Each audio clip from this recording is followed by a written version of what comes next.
집사님께서 기도하시는데 정말 변화되기 원합니다 하는 그 말씀을 하시는데 좀 뜨끔했습니다. 나는 정말 변화되기를 원하는가? 삶이 늘 진지할 수는 없지만 진지해야 될 때는 정말 진지해야 되거든요. 삶이 늘 기쁨만 있어도 정상이 아니고 늘 슬픔만 있어도 정상이 아니지만 어우러진 삶이지만 그 삶을 대하는 태도와 가장 근간에는 진지함이 있지 않아야 될까 하는 그런 생각을 하게 됩니다. 오늘 말씀을 사도 바울이 비시디아 안디옥에 가서 회당에서 전한 설교의 내용입니다. 오늘은 이 설교의 내용만 같이 살펴보려고 합니다.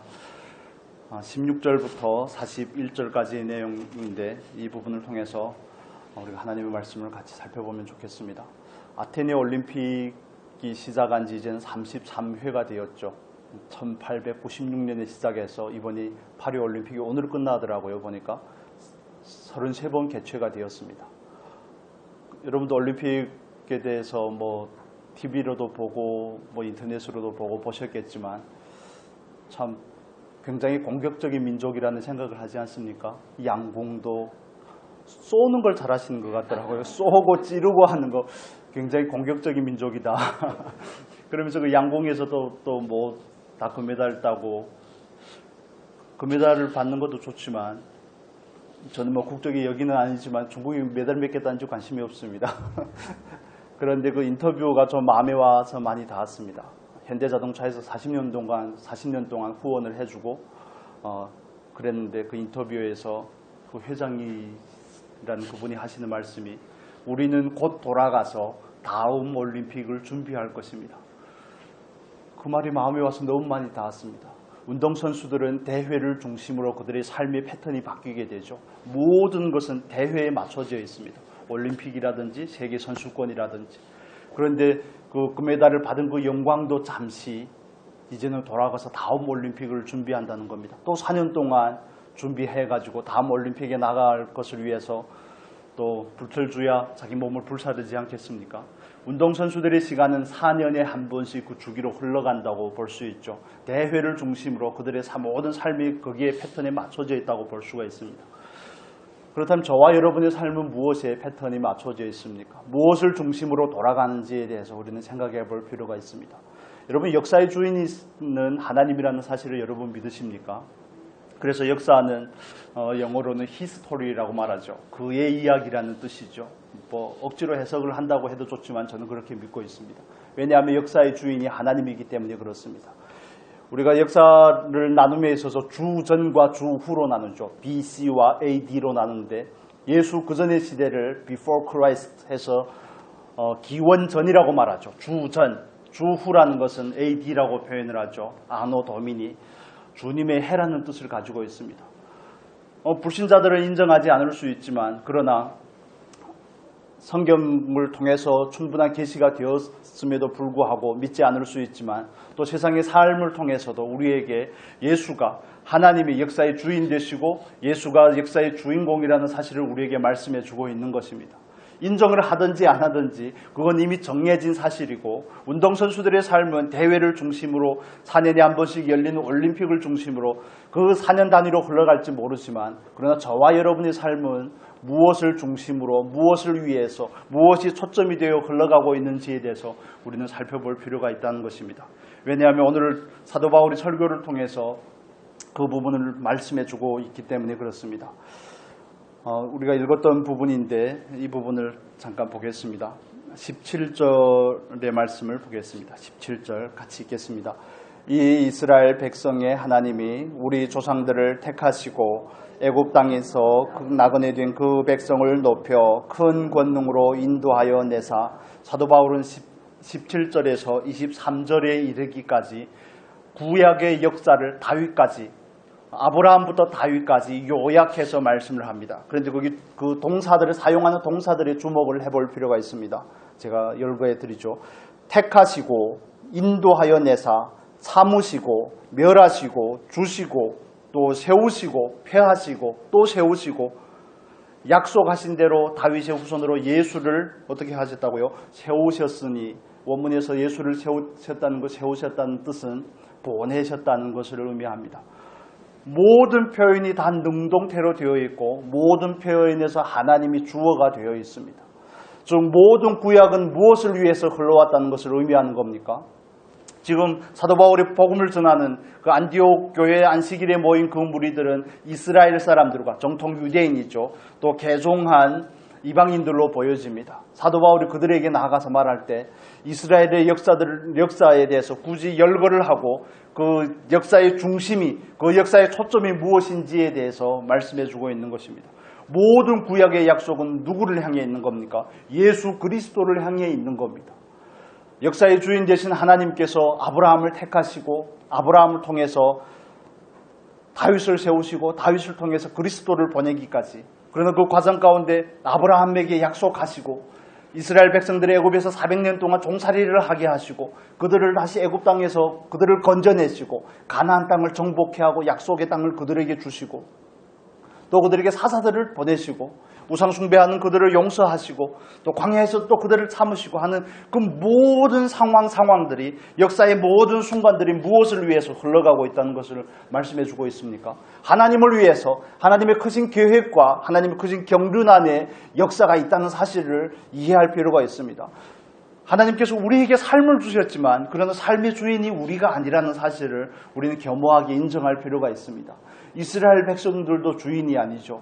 그 이스라엘 백성들의 배후에서 그 공간과 시간을 초월해서 역사하시는 그 하나님이 참된 역사의 주인이시고 그 하나님의 모든 초점은 구원의 완성인 역사의 주인이 되신 초점이 되고 그 약속의 성취자가 되시는 예수를 향해서 달려가고 있다는 사실입니다. 우리가 그 흐름을 타든지 타지 않든지 그 흐름이 있다는 사실을 인정하든지 인정하지 않든지를 막론하고 역사는 하나님 중심으로 예수가 초점이 되어 흘러가는 것입니다. 구약은 장차 오실 예수 그리스도에 대해서 설명을 했다면 신약은 이미 오신 예수 그리스도, 또 다시 오실 예수 그리스도에 대해서 우리에게 말씀해 주고 있는 것입니다. 그렇다면 우리의 삶이 예수와 전혀 연관이 없다면, 전혀 상관없이 살아간다면, 오늘도 내 삶에서 하나님을 참된 주인으로 인정하지 않고 내 삶의 초점이 예수가 되어 있지 않다면 우리는 잘못 살고 있는 것입니다. 운동선수가 금메달이라는 그 영광을 위해서, 그 메달이라는 그 상을 위해서도 정말 모든 삶의 포커스와 먹는 것이며 자는 것이며 훈련이며 모든 것을 거기에 맞추고 살아가는데, 우리가 하나님의 거룩한 자녀로 부름을 받아서 행복자라는 신분으로 살아가는 우리가 모든 초점을 역사의 주인 되신 하나님에게 맞추지 않고 역사의 참된 초점이 되신 예수가 없이 살아간다면 우리들의 삶은 그냥 낭비입니다. 그냥 낭비. 허황되게 살아가는 것입니다. 좀 진지하지만 우리 스스로에게 이런 질문을 가져보면 좋겠습니다. 나는 과연 하나님께서 내 삶의 주인이라는 사실을 믿고 있고 고백하고 있는가? 나는 과연 그분의 삶 안에서 큰 그분의 뜻 안에서 내 삶을 살아가고 있는가를 물어봐야 되는 것입니다. 그분이 없는 삶이 아니라, 예수를 문전박대한 라오디게아 교회와 같은 그런 삶이 아니라, 교회는 교회인데 예수가 없는 교회, 이건 아이러니가 아니겠습니까? 하나님의 자녀로 살아가는데 하나님께서 주신 이 시간을, 짧은 시간을 살아가는데 그 삶에 예수가 초점이 아니라면 우리는 어찌 보면 뜬구름 잡듯이 살아가는 삶일 수가 있다는 사실을 이해할 필요가 있습니다. 모든 삶은 예수를 중심으로 돌아갑니다. 우리가 지금 중동에서 일어나는 일들이며 이 세상의 많은 징조들이며 파리올림픽 개막식을 통해서 우리에게 던졌던 경고로 우리에게 던졌던 그 많은 심벌들이 의미하는 바들이며 보면서 우리는 마지막이 가까웠다는 사실을 직감하고 있습니다. 그 마지막에 가까운데 그 마지막의 주인은 또 누구십니까? 예수가 아닙니까? 이미 오신 예수가 다시 오시겠다는 우리는 그 중간을 살아가고 있는 것이죠. 그렇다면 우리들의 삶이 하나님을 역사의 주인으로 인정하지 아니하고 예수가 삶의 초점이 되어 있지 않다면 우리는 어찌 보면 그냥 삶을 낭비하는 것이고 그냥 흘려보내는 것입니다. 그냥 떠내려 보내게 되는 삶이죠. 우리는 하나님 앞에서 다시 이 질문으로 돌아가면 좋겠습니다. 내 삶의 주인은 하나님이 맞는가? 내 삶은 예수를 위한 삶이고 예수가 내 삶의 초점이 되어 있는 것인가를 우리가 스스로 질문을 해보면 좋겠습니다. 여러분, 하나님께서 그 구약의 아담과 하와가 에덴에서 범죄하고 나서 예수를 보내기까지 모든 역사는, 그 구속의 역사는 예수가 오셔서 십자가에서 그 하나님의 뜻을 성취하기까지 이끌어가고 계시다는 사실을 여러분 믿으십니까? 그래서 모든 역사는 무엇을 위해서 흘러간다고 말씀을 드렸죠? 구속을 위해서 흘러가고 있는 것입니다. 내 삶이라는 그 틀을 벗어나서, 나의 웅물을 벗어나서 좀 더 넓고 높은 거시적인 안목을 가질 수 있는 저와 여러분이 될 수 있으면 좋겠습니다. 하나님의 입장에서 삶을 바라보고, 하나님의 입장에서 시간을 바라보고, 하나님의 입장에서 이 세대를 바라볼 수 있는 지혜와 안목이 저와 여러분에게 있기를 바랍니다. 사람은 늘 그렇습니다. 자기가 만난 고난이 가장 크다고 말합니다.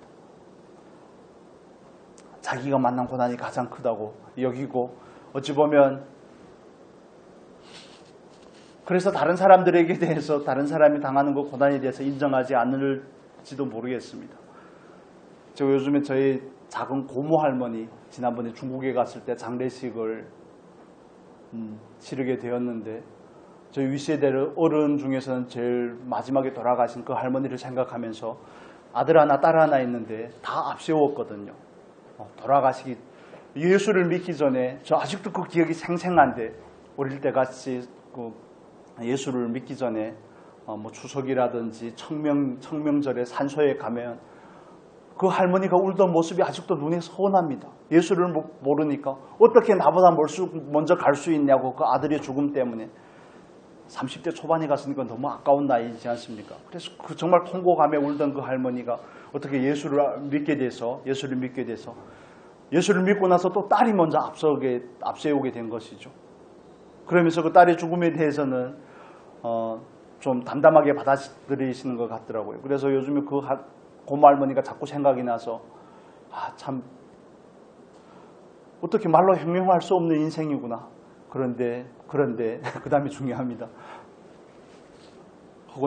허남신 권사님께서 우리 이영화 집사님 시어머님 얘기를 하시는데, 그 어르신은 자녀들을 두 분이 아니라 더 많이 앞세웠다고 그래서 저희 고모 할머니 별로 안 불쌍하다는 생각이 들었어요. 늘 자기가 만난 것이 그 고난이 가장 크고, 내 삶을 살아봐라, 겪어봐라 하지만 결코 그렇지 않습니다. 하나님은 각 사람에게 감당할 만한 분량의 삶을 주신 줄 여러분 믿으시기를 바랍니다. 고난을 바라보지 마시고 그 삶을 우리에게 맡기신 그 하나님을 하나님의 시각에서 바라볼 수 있는 은혜가 있기를 바랍니다. 고난이 크고 기쁨이 크고 이런 걸 넘어서서 하나님은 왜 나에게 이런 삶을 주셨을까? 왜 그랬을까요? 하나님께서 주인 되시는 삶을 우리에게 가르치려고 그러는 것이 아니겠습니까? 우리 애들의 삶이 나를 중심으로, 행복 중심으로, 행복 일변도로 흘러가지 않고 오직 삶에서 예수를 발견하고 예수가 초점이 되는 삶으로 인도하기 위해서 우리에게 그런 삶을 주시지 않았을까요? 좋은 남편 만나고 좋은 아내를 만나고 삶에도 여유가 있고 몸도 건강하고, 그러면 예수가 필요 없는 사람들이 많습니다. 그렇다면 저와 여러분도 아마 이 자리에 있지 않을 수 있다는 것을 100%는 아니지만 99.99%는 확신할 수가 있죠. 모든 삶이 다 내가 원하는 대로 흘러가면 예수가 필요 없다는 겁니다. 오늘 선교사님이 했던 그 고백이 너무 생생한데, 중국에 선교하러 가서 상해는 중국에서 가장 큰 도시거든요. 정말 가장 부유한 사람들이 거기에 있습니다.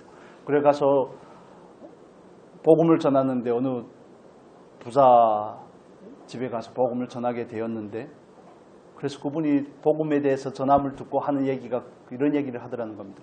왜 예수를 믿어야 되는지 나는 모르겠다고.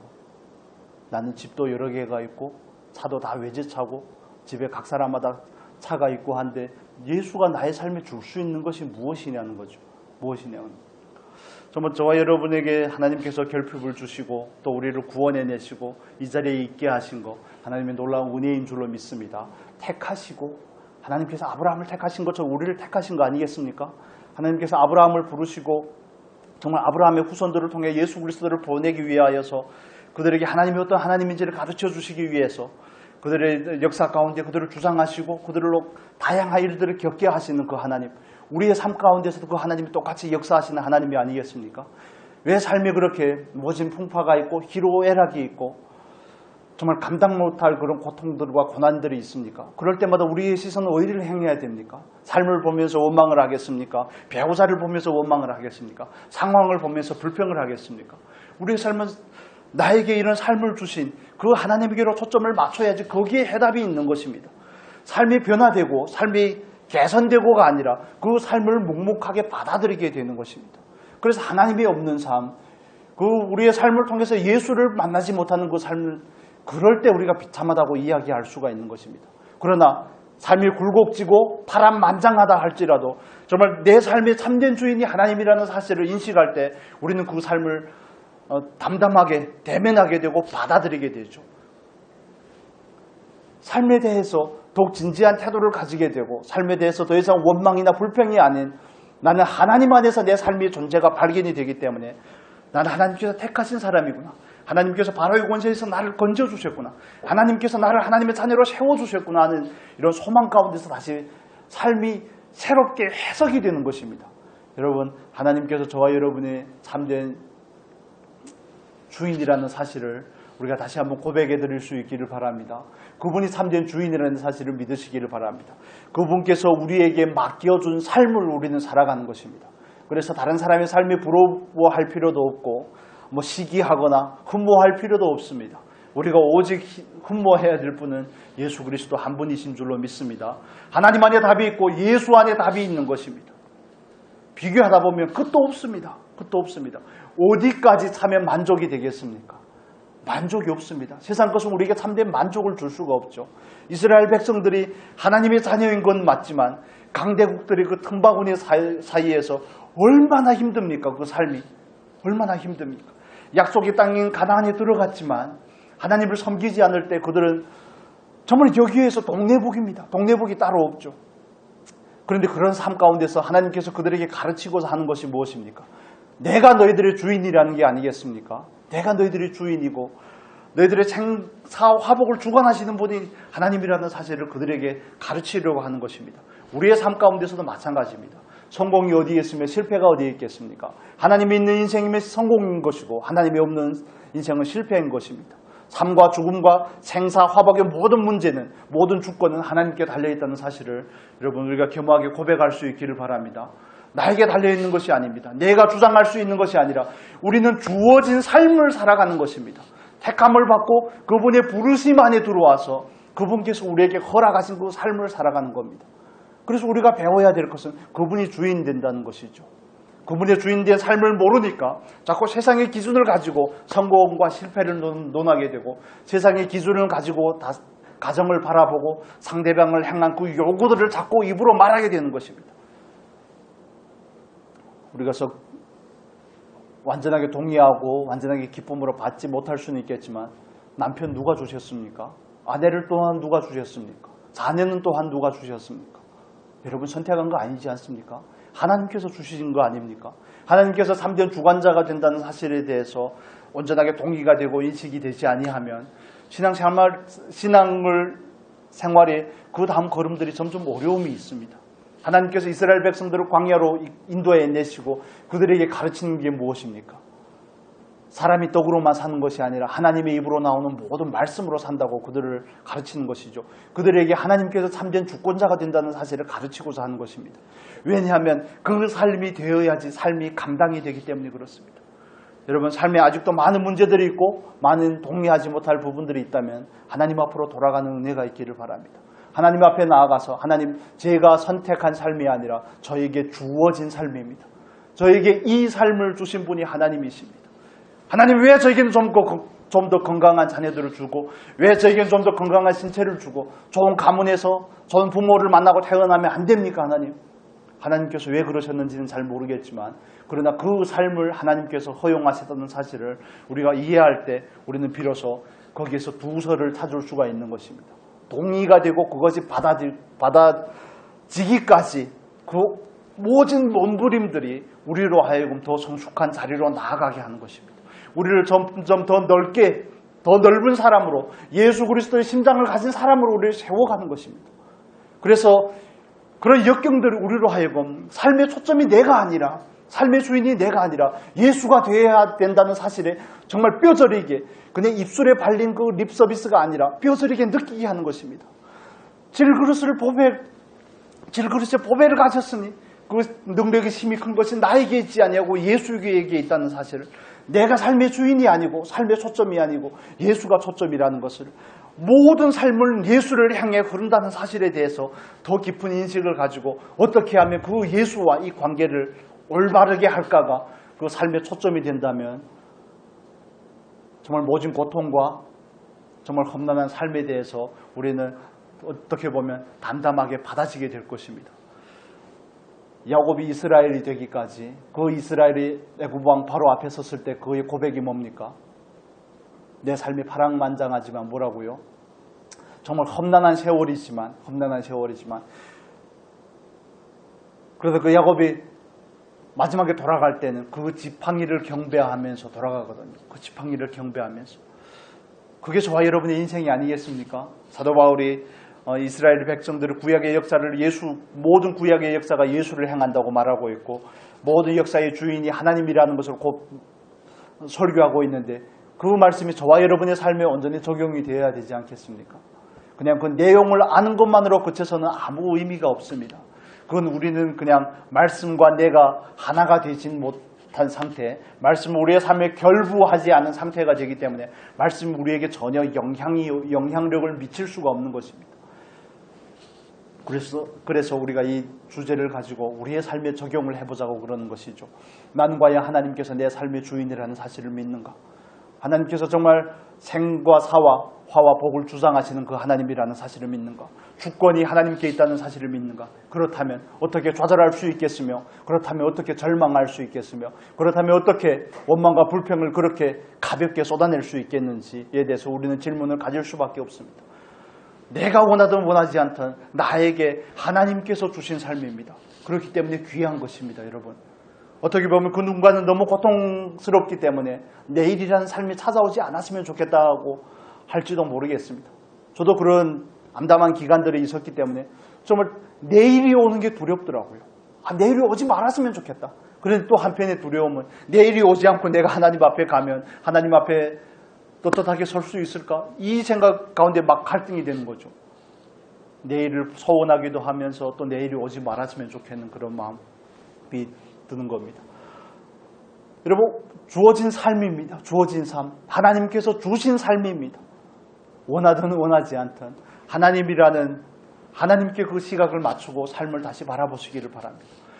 우리의 삶에 나를 예수께로 인도하기 위해서 하나님께서 이 삶을 주셨구나 하고 이해한다면 그나마 마음의 참된 위로와 평안을 얻지 않을까요? 세상의 기준에서 벗어날 수 있는 은혜가 있기를 바랍니다. 세상의 성공과 실패, 그런 거 아무 의미가 없습니다. 세상에서 잘 나가봤자입니다. 잘 나가는 삶에 예수가 없다면 그게 뭔 의미가 있겠습니까? 건강한 삶에 그 건강한 신체를 가지고 쾌락을 쫓고 죄를 짓기에 앞서고 있다면 그 건강이 오히려 저주가 아니겠습니까? 평안한 이스라엘 백성들의 삶 가운데 가나안의 농경 문화를 쫓고 우상 숭배를 하고 있다면 약속의 땅에 사는 그들이 오히려 저주 가운데 사는 것과 뭔 차이가 있겠습니까? 여러분, 하나님께서 우리의 참된 삶의 주인이라는 사실을 믿으시기를 바랍니다. 그리고 하나님의 주권을 배우는 은혜가 있기를 바랍니다. 삶에서 원망이 툭툭 튀어나오려고 할 때마다 이렇게 스스로에게 가르치셔야 됩니다. 하나님께서 나에게 주신 삶이다. 하나님께서 나에게 주신 인간관계입니다. 하나님께서 나에게 주신 물질의 복입니다, 여러분. 그 분량에 따라 주신 복입니다. 그 안에는 또 다른 내용물들이 많이 있겠죠. 과정들이 많이 있겠죠.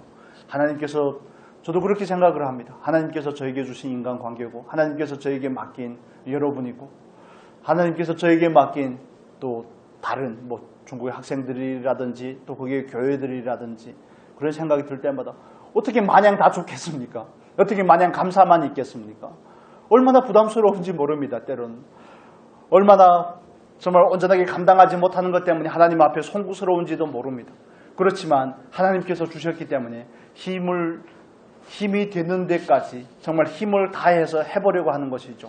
너무 부족하고 너무 온전하지 못하지만, 그러나 그냥 삶이 아니라 하나님이 주신 삶입니다. 하나님께서 나에게 맡기셨다는 사실을 우리가 다시 한번 상기시키고 다시 한번 일깨워내시면 좋겠습니다. 거기로 돌아가야 됩니다. 거기에 참된 은혜가 있습니다. 왜라는 질문이 꼬리를 물 수 있겠지만, 하나님 앞으로 돌아가야 됩니다. 하나님께서 하나님께서 저와 여러분의 삶의 주어가 되어야지 그 삶이 비로소 해석이 되고 이해가 되고 받아지기까지 우리가 넓혀지게 됩니다. 부모를 원망하고 세상을 원망하고 이 사회를 원망하고 심지어는 대통령을 원망하고 아무 의미가 없습니다. 그 누가 나에게 뭔가를 좀 해줬으면 좋겠는데 당신은 왜 나의 어려움을 돌아보지 않냐고. 그러기에 앞서 하나님 앞으로 나아가십시오. 하나님 앞으로 나아가서 하소연을 하시고 하나님 앞으로 나아가서 내가 주인된 삶을 내려놓고 하나님께서 주인 되십니다라고 고백을 해보십시오.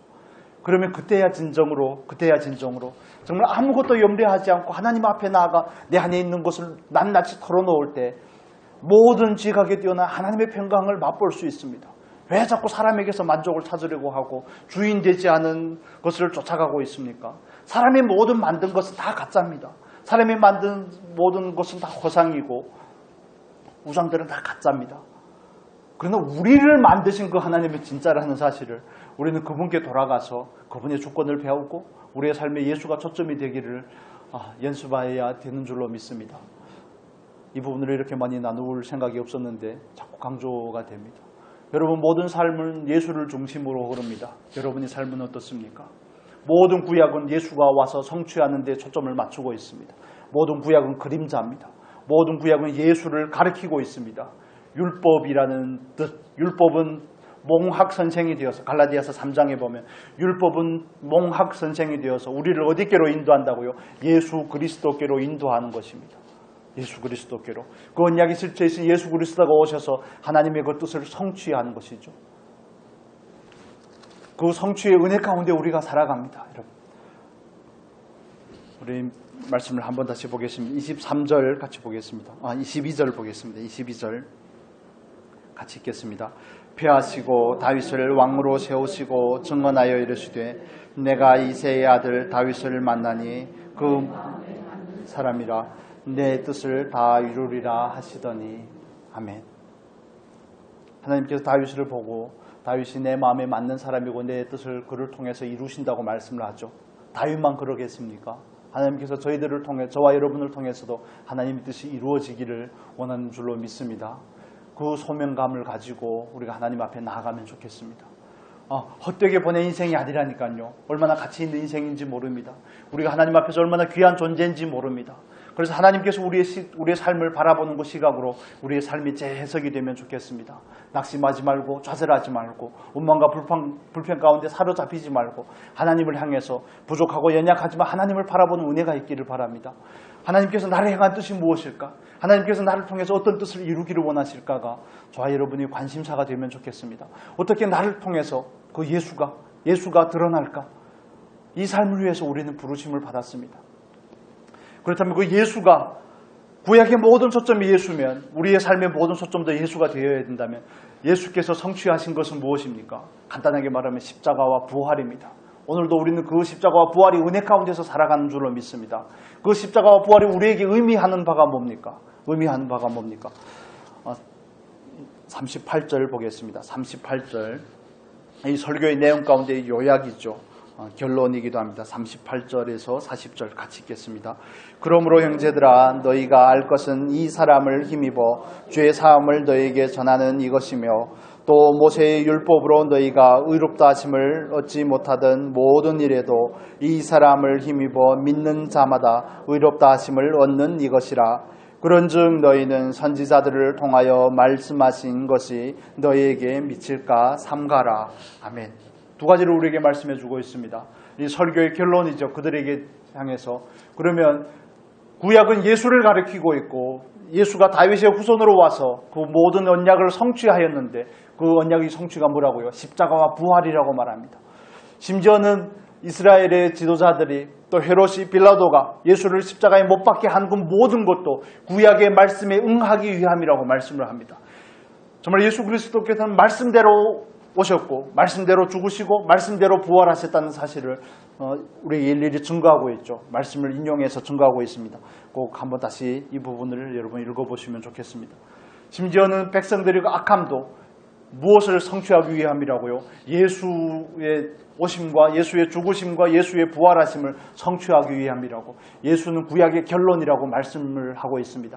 그렇다면 그 예수가 왔다면 그 예수가 우리와 무슨 상관이 있냐를 말하는 겁니다. 바울이 그들을 보면 너희들이 구약의 말씀에 대해서 그렇게 정통하고 있는데, 말씀을 읽기도 하고 암송하기도 하는데, 그렇다면 구약에 가르치는 그 예수가 너희들과 무슨 상관이 있는가? 그 예수는 우리의 죄를 사하기 위해서 왔다는 것입니다. 그 예수를 힘입어 우리의 죄가 사함을 받는다는 것입니다. 여러분, 지금 가장 큰 문제는 뭡니까? 대통령이 바뀌어야 되는 게 문제가 아닙니다. 기후변화가 문제가 아닙니다. 내 삶이 더 행복한 삶으로, 더 여유 있는 삶으로 나아가는 게 먼저 목적이 아닙니다. 지금 우리에게 필요한 것은 죄사함의 은혜인 것입니다. 우리에게 필요한 것은 죄사함의 은혜 가운데 살아가는 삶인 것입니다. 우리에게 그것보다 더 큰 문제는 없습니다. 죄를 용서받는 것보다, 죄를 용서받는 은혜 가운데 살아가는 것보다 더 큰 문제는 없습니다. 남편이 문제입니까? 아내가 문제입니까? 이 사회가 문제입니까? 뭐 구조가 문제입니까? 아니요. 죄인된 내가 문제입니다. 늘 죄 가운데 살아가는 내가 문제입니다. 늘 그 죄사함의 은혜를 받았음에도 불구하고 날마다 나를 십자가에 못 박지 않는 내가 문제인 것이죠. 그 십자가의 은혜가, 십자가가 예수가 죽은 자리만 되니까 나에게 별로 그 십자가가 의미 있게 다가오지 않습니다. 정말 피 흘림이 없은 즉 죄사함이 없다는 그 은혜를 우리가 입었는데 어떻게 그럼 날마다 그렇게 덤덤하게 살아갈 수가 있겠냐는 것입니다. 그 죄사함의 은혜를 입었다면 그 보혈의 은혜를 힘입어 우리는 날마다 하나님께로 나아가야 되는 것이 아니겠습니까? 날마다 우리의 죄를 자백하면 그는 미쁘시고 의로우사 우리의 모든 죄를 사하시며 그 보혈의 공로를 힘입으시는 저와 여러분이 될 수 있기를 바랍니다. 그 보혈의 은혜를 힘입어 죄사함의 은혜를 누리는 것입니다. 죄사함의 은혜를 누리는 겁니다. 내 마음에 수치가 있고 불안이 있고 떨릴 때마다 우리는 내 안을 점검해 봐야 되는 것입니다. 왜냐하면 그 모든 것은 죄가 우리에게 가져다 주는 것일 때가 많기 때문에 그렇습니다. 여러분, 죄사함의 은혜를 누리고 있습니까? 내 마음에 나를 향한 정죄가 있다면, 아니, 우리는 아직 그 죄사함의 은혜를 누리지 못하는 것입니다. 다른 사람을 향한 판단과 정죄가 있다고 해도 마찬가지일 수가 있겠죠. 여러분, 우리는 죄사함을 받은 사람이라는 사실을 여러분 믿으시기를 바랍니다. 그 은혜 가운데 우리는 살아가야 됩니다. 여러분, 죄가 용서받았다는 거, 하나님의 백성이 되었다는 것을 말하는 거 아니겠습니까? 그것보다 더 큰 은혜가 어디에 있겠습니까? 자녀를 낳으면 얼마나 기쁩니까? 연봉이 올라도 기쁘다고 그러는데, 월급이 올라도 기쁜데 얼마나 기쁘겠습니까? 그러나 그것보다 죄사함의 은혜가 우리에게 더 큰 만족을 가져다 준다는 사실, 여러분 우리가 이해하면 좋겠습니다. 어떻게 된 것이 모든 생각하는 것이 다 세상 것이 중심으로, 세상의 가치를 중심으로 생각하고 있는지 우리가 하나님 앞에 정말 회개해야 될 부분은 회개하고 돌이켜야 될 부분은 돌이켜야 되는 것입니다. 여러분, 우리는 죄사함의 은혜를 받았습니다. 여러분 믿으십니까? 그런데 별로 기뻐하는 표정들이 아닌 것 같습니다. 별로 기뻐하는 표정들이 아닌 것 같습니다. 수심이 가득한 얼굴로 그러면 안 되지 않겠습니까? 우리 옆에 분들에게 이렇게 한번 다시 인사를 하겠습니다. 당신은 죄 사함을 받았습니다.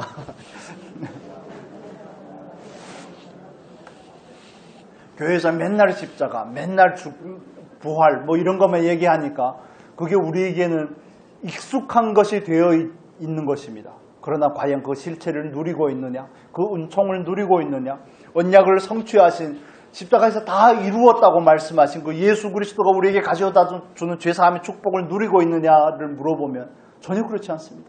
정죄 가운데 빠져서 살아갑니다. 나를 정죄하고 다른 사람도 정죄하고, 정말 죄사함의 은혜를 받은 사람은 내게 필요한 것도 예수고 저 사람에게 필요한 것도 예수라는 사실을 아는 사람입니다. 여러분, 죄가 용서함을 받았다는 것은 우리에게 영원한 나라가 보장이 됐다는 것을 의미하지 않습니까? 우리를 그 아들의 나라로 옮기셨다고 말합니다.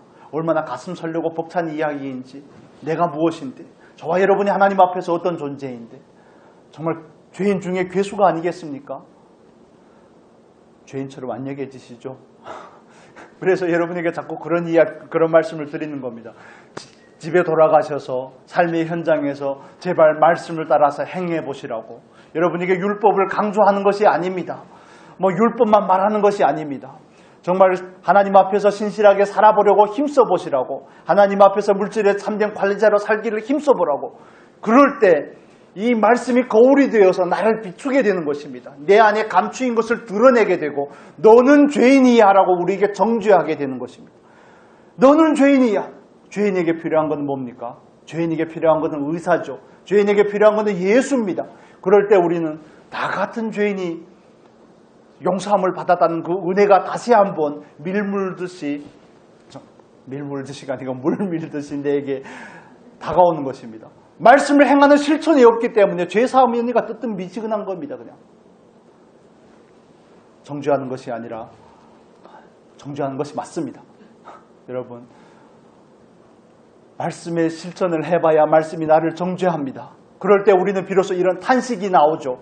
내가 어떻게 해야 됩니까? 우리가 어떻게 해야 구원을 받겠습니까? 하라는 그 질문이 자연스럽게 나오게 되는 겁니다. 베드로의 설교를 듣고 그들이 뭐라고 그럽니까? 양심의 찔림을 받아 우리가 어떻게 하여야 구원을 받으리까?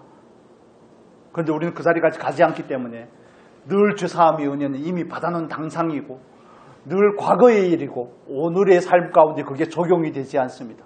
내가 죄를 회개하는데 용서함을 받을 수 있다는 거 얼마나 놀라운 일입니까?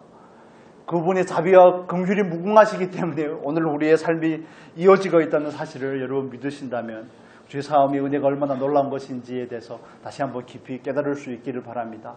그래서 우리는 하나님 앞에서 늘 말씀 앞에 정죄받고 복음으로 나아가는 것입니다. 늘 나는 죄인이야 라는 그 사형 선고를 받고 하나님 앞에 나아가 의원 대신 예수교로 나아가는 것입니다. 그래야지 그 죄사함의 은총이 날마다 나를 새롭게 하는 것입니다. 날마다 그 은총이 나에게 뜨겁게 다가오는 것입니다. 첫사랑을 잃어버린 에베소 교회가 되지 않을 수가 있는 것입니다. 그 비결이 거기에 있습니다. 그게 성찬의 은혜가 아니겠습니까? 성찬의 은혜, 정말 그 예수로 말미암아 이미 완전하게 성취하신 그 죄사함의 은혜가 저와 여러분에게 주어진 놀라운 축복임을 믿으시기를 바랍니다. 날마다 그 죄사함의 은혜 가운데 살아가시기를 바랍니다. 죄사함의 은혜가 우리에게 또 주신 것은 뭡니까? 그 예수가 우리에게 또 주신 것은 우리를 의롭게 한 것입니다.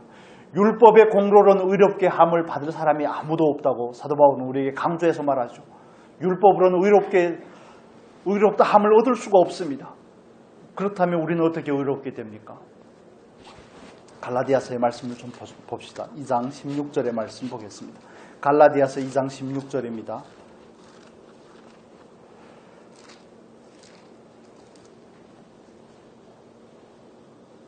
같이 읽겠습니다. 갈라디아서 2장 16절 같이 읽겠습니다.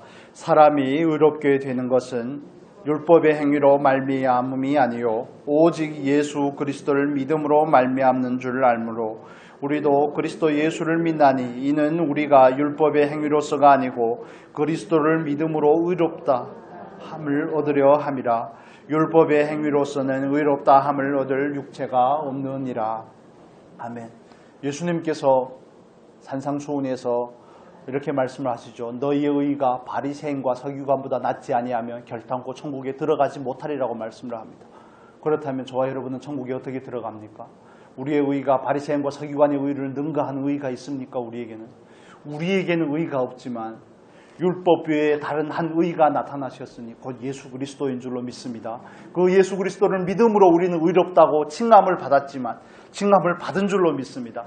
칭함을 받았고 의롭다 함을 받은 삶으로 나아가야 되는 겁니다. 의롭다 함을 받고 거기서 그치면 안 되는 겁니다. 십자가가 내 죄를 용서한 십자가가 맞지만 나를 십자가에 못 박은 십자가라는 사실을 알고 의신칭의의 삶을 넘어서서 이신칭의의 삶을 넘어서서 믿음으로 믿음에 이르기까지 나아가야 되는 것입니다.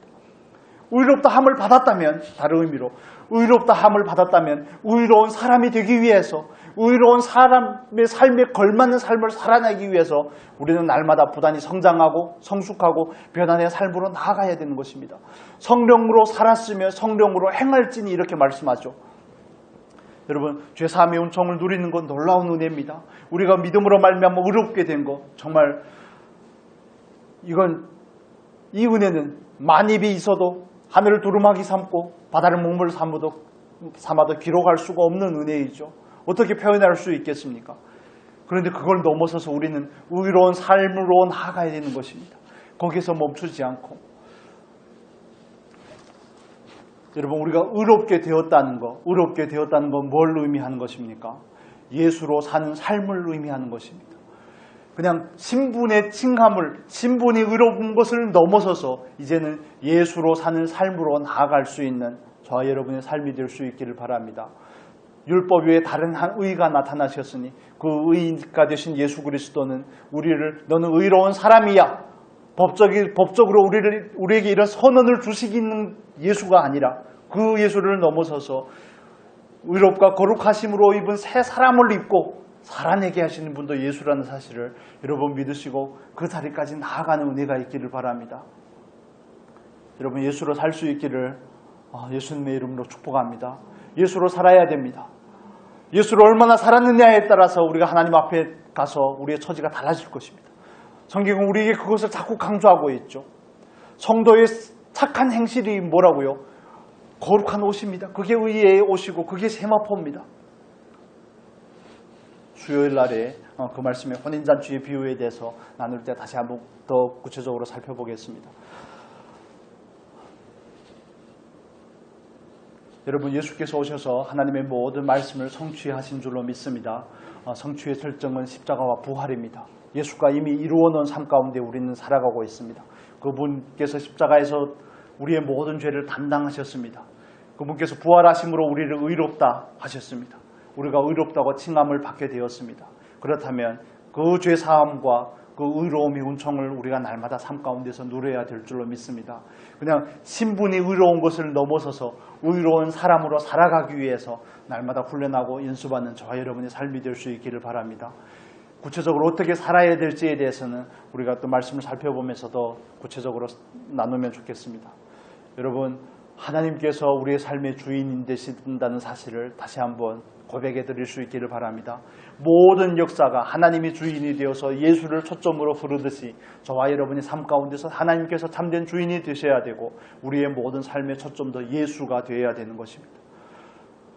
세상을 향해서 어떤 기대를 가지지 않으시면 좋겠습니다. 남편을 향해서, 아내를 향해서, 가정을 향해서, 상대방을 향해서 기대가 있으니까 자꾸 실망이 되고 기대가 있으니까 자꾸 판단과 정죄가 됩니다. 기대하는 것이 아니라 예수께 맡기시기를 바랍니다. 예수께 맡기십시오. 그들의 삶에도 예수가 주인이 되기 위해서 중보하시고 예수가 주인이 되기 위해서 그를 위해서 정말 기도와 간구로 하나님 앞에 나아갈 수 있는 저와 여러분이 될 수 있기를 바랍니다. 여러분 우리가 하나님 앞에서 정말 예수를 믿는다는 게 얼마나 놀라운 은혜인지, 하나님께서 내 삶의 주인이 된다는 것이 얼마나 은혜인지, 예수께서 나에게 주신 그 축복을 나는 오늘의 삶 가운데서 충분히 누리고 있는지, 그 누림 가운데 정말 믿음으로 장차 오실 예수를 보면서 달려가고 있는지, 이런 질문들을 가지고 살아가는 한 주간의 삶이 될 수 있기를 예수님의 이름으로 축복합니다. 이 시간 우리 각자에게 주신 감동을 따라서 우리가 같이 동성으로 기도하면 좋겠습니다. 같이 동성으로 기도하겠습니다. 거룩하신 하나님 아버지, 하나님께서 과연 나의 삶의 주인이 되시는 것이 맞는지, 나의 삶은 과연 예수가 초점이 되어서 연기가 되는 것이 맞는지, 아버지 수많은 질문들이 있습니다. 아버지 말씀이 오늘도 우리의 삶을, 우리의 심령과 피부를 찔러 쪼개고